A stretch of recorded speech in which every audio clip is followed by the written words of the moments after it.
Yeah guys, so now I need to change this to put a new one.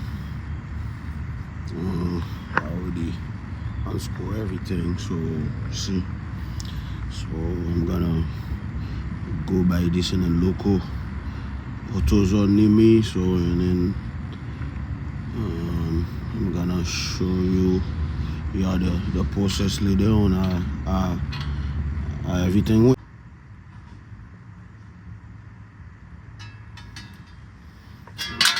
See what the fret. Pull everything apart, so I go to the local store near me. I buy me a new wheel bearing, so I'm about to install it now.